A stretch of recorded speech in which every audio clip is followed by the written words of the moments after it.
well, no, that's right. The Holy Grail, the Ark of the Covenant, and Crystal Skulls all have in common, other than being ancient power tools.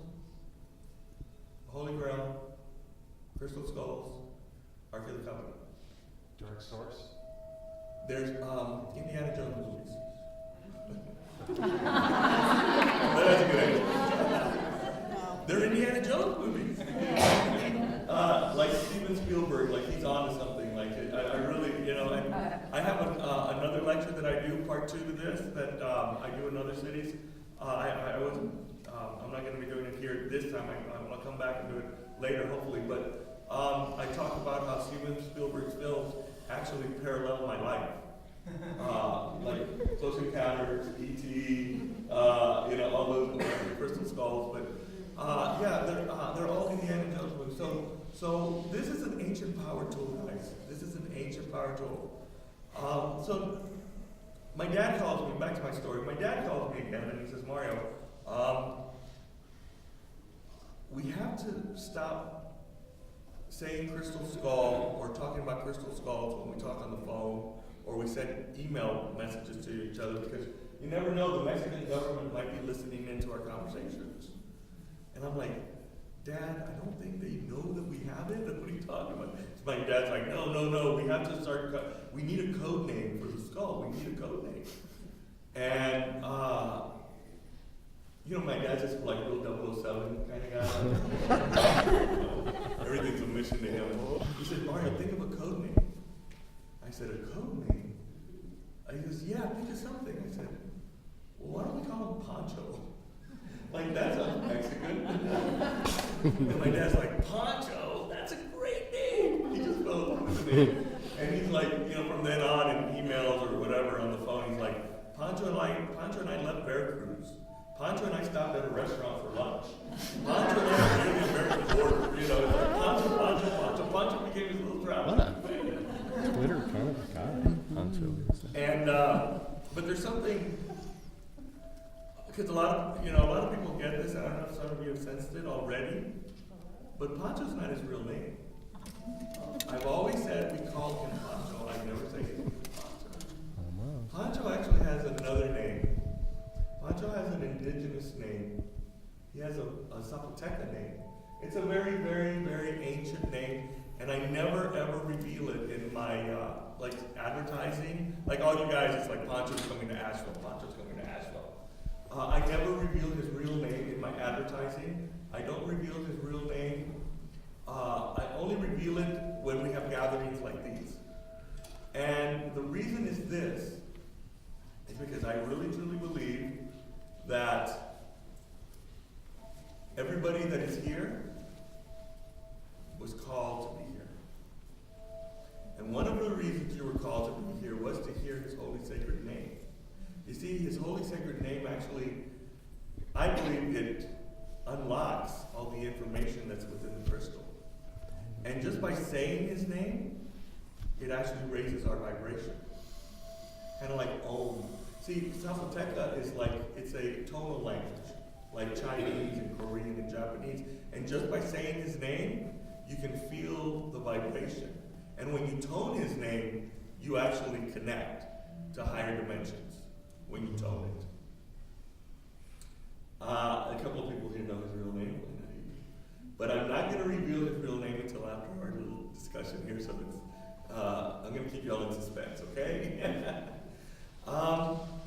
So my dad, he also decides to bring me Pancho on the first week of November. Does anybody know what goes on in Mexico the first week of November? It's the Day of the Dead.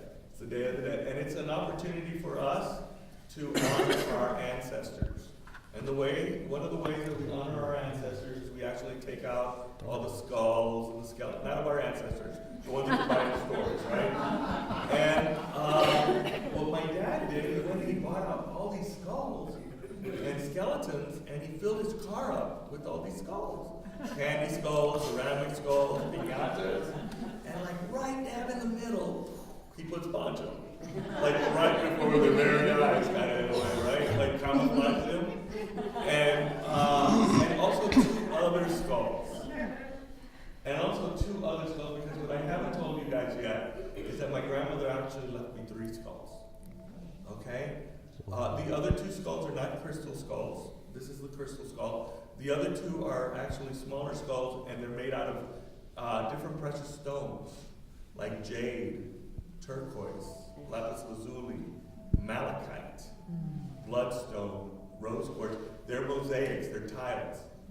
And they're very, very beautiful, and they're very, very old. I don't travel with them, and the reason I don't bring them with me is because they're very fragile and they're very delicate. And it's hard enough carrying this guy around the airport. With the other two skulls, it'd be a lot more difficult. So I actually left the other two skulls in Las Vegas.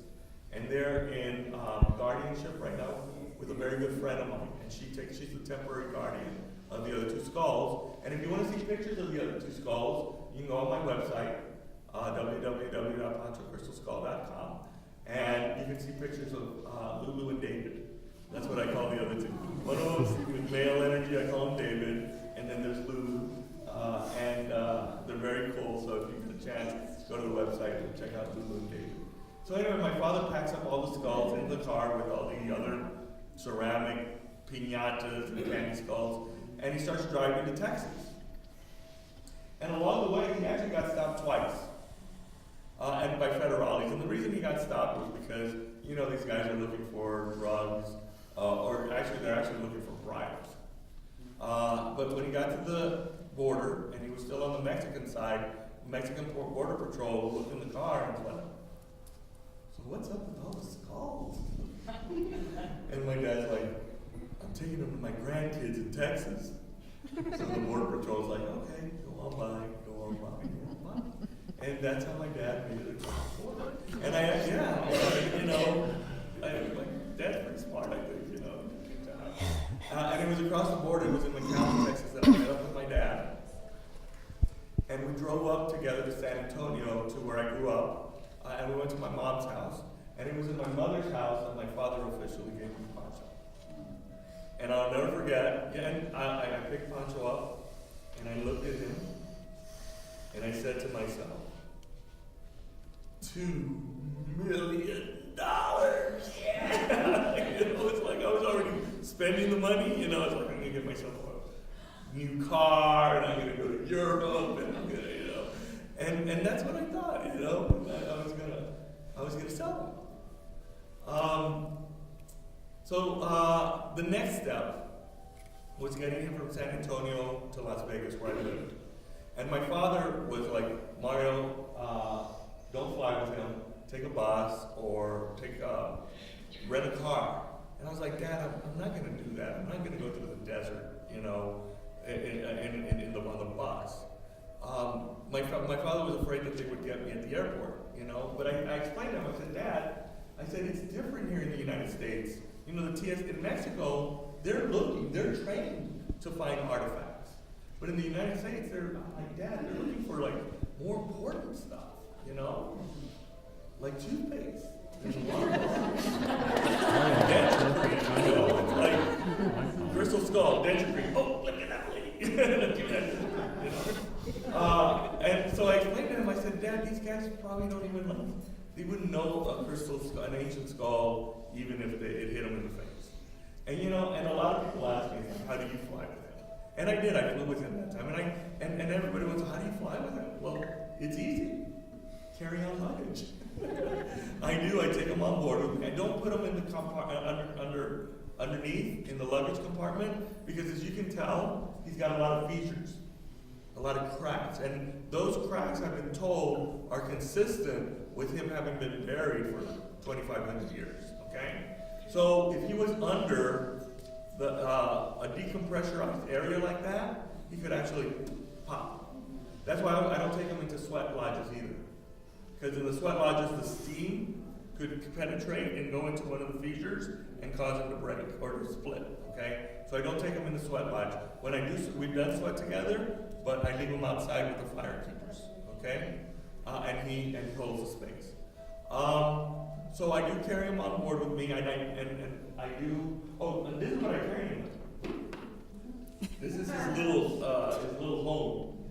It's a pelican case. And it's very cool. He fits perfectly in there, and it's nicely lined. Yeah, it's lined. And I used to carry him around in a beer cooler. I did. And the reason I used to carry them around in a beer cooler is I used to think to myself, well, I'd rather have people think that I have a six-pack instead of a 2,500-year-old ancient artifact. You know, I'm actually a little bit more scared carrying them around in this because especially like I'm in New York a lot, and people might think that I have like expensive camera equipment, or they might think I have weapons in here. And you know, I've been thinking about maybe putting live organs or material, you know. First aid. Nobody would ever, huh? Dentures. But and another thing that I tell everybody, I do put him. He goes through the X-ray machine. There's no like way about it. He doesn't do the body scan because he has no arms, so he can't. You know. But he does go through the X-ray machine, and it never fails. It's like, is that a skull? You know, and I'm like, oh man, it's not human. And they always open it.